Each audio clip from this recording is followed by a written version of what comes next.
Hey guys, it's Matt with Olympus Reptiles and Manhattan Reptile World. Today we're coming to the store because let's say you come here to buy one of my balls, or one of Dave's balls, or maybe one of our balls.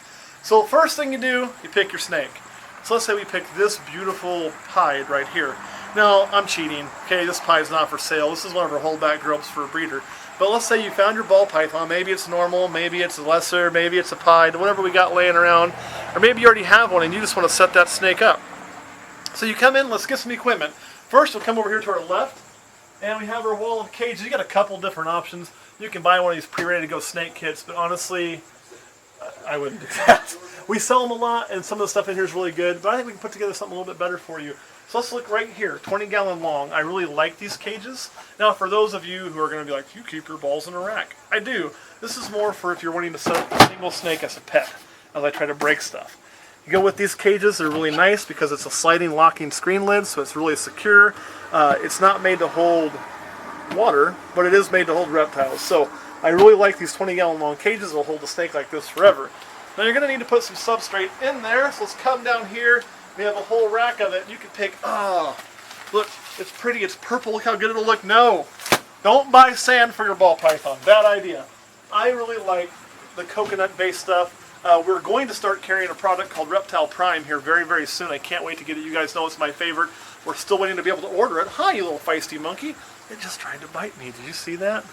Go bad ball python. But you can go with this stuff right here. This is Echo Earth. Now, Echo Earth is a finely ground coconut. I don't think it holds water quite as well as Reptile Prime, but it's a great product. It looks good in the cage. Does wonderful things. You can also do the Breeder Expo. We will. Set that there. Don't you love when we just film the video and things just kind of come in the middle? So you can get the Echo Earth there. You can also go with some of the aspen. The aspen is going to dry out really fast. It doesn't hold humidity as well. That's why I like the Echo Earth. So let's say you pick the Echo Earth. You can also get the convenient brick mode. It's a little bit more cheap to buy, but not as convenient to use. It expands. So you've got your substrate. You've got your cage. What next? You got to heat this guy up. He needs about a 90-degree hot spot, right? So over here is our wall of heating supplies. So you can pick a heat mat. A 30-gallon heat mat works well on a 20-gallon long because it's not that it's just not as tall as a 30-gallon. So you can go with that heat mat right there. I wouldn't recommend just running an uncontrolled heat mat. It can get too hot for your snake. That's when you can pick up a really cool thermostat like this Herpstat here. These will control that. They will keep it from getting too hot. So you can kind of dial that temp in, make sure he has a perfect temp to be at, but never cooking him. Very important not to cook your snake. Okay, so we've got the basics, right? We've got heat, we got substrate, we got a cage. Is there something in the heat mat that you need to put on your cage? The little feet? Yes. Yes, it comes with little feet. Thanks, camera guy Kurt. You want to put those little feet on. It allows some airflow underneath the cage. It also helps prevent it from getting too hot. That in conjunction with the thermostat, you'll have no worries about overheating. As a matter of fact, I've seen people who use the feet sometimes can't get warm enough. We'll talk about that too. So you've got your heat, you've got your cage, you've got your litter. Next thing is, we need some equipment for this guy. So come on around over with me here. Every snake needs something to drink out of, right? So we've got a whole bunch of water bowls. Something like this looks really good. You know, you can go with a corner dish. One thing I like about some of these, they don't take up as much room in the cage.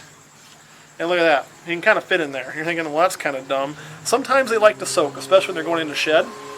So having a water dish that he can actually fit in is not a bad thing at all. We also, if you aren't as worried about the look of it, we have these really nice, simple round ones.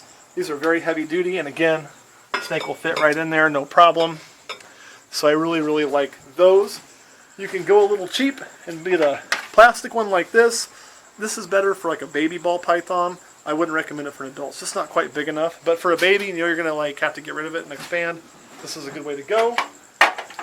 We also need to provide a couple places for this snake to hide, right? So we have all kinds of options there. You can do like this cave here.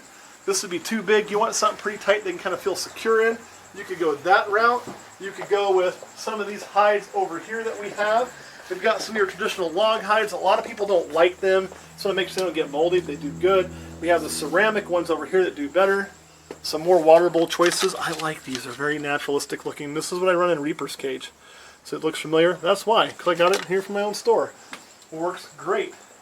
We have some other hide options over here as well. that look very natural, some of the caves and things like that.